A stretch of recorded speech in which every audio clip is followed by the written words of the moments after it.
Bò sát hoang dã là một nhóm động vật đa dạng xuất hiện ở hầu hết các môi trường sống trên thế giới, từ sa mạc khô cằn đến rừng rậm nhiệt đới. Chúng bao gồm nhiều loài như rắn, thần lan, rùa và cá sấu. Mỗi loài đều có những đặc điểm thích nghi riêng biệt. Bò sát đóng vai trò quan trọng trong hệ sinh thái, giúp kiểm soát số lượng côn trùng và các loài gặm nhấm, đồng thời là nguồn thức ăn cho nhiều động vật khác.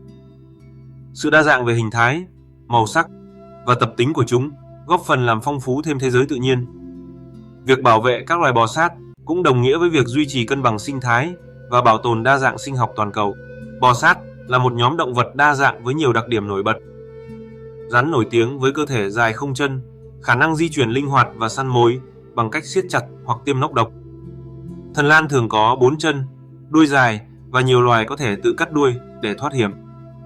Rùa sở hữu mai cũng bảo vệ cơ thể, sống cả ở nước ngọt, nước mặn và trên cạn. Cá sấu là loài bò sát lớn, có hàm răng sắc nhọn và sức mạnh vượt trội, thường phục kích con mồi gần bổ nước. Mỗi nhóm bò sát thích nghi với môi trường sống riêng, từ rừng rậm, sa mạc đến sông hồ, và phát triển các chiến lược săn mồi độc đáo để sinh tồn. Các loài bò sát hoang dã hiện đang đối mặt với nhiều thách thức nghiêm trọng, trong đó nguy cơ tuyệt chủng là một vấn đề đáng báo động. Sự suy giảm môi trường sống do hoạt động của con người như phá rừng, đô thị hóa và ô nhiễm đã ảnh hưởng trực tiếp đến số lượng cá thể của các loài này. Ngoài ra, việc săn bắt và buôn bán trái phép cũng góp phần làm giảm đa dạng sinh học.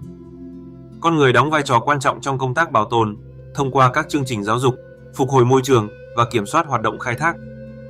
Việc nâng cao nhận thức cộng đồng và hợp tác quốc tế là những yếu tố then chốt giúp bảo vệ bò sát hoang dã khỏi nguy cơ tuyệt chủng.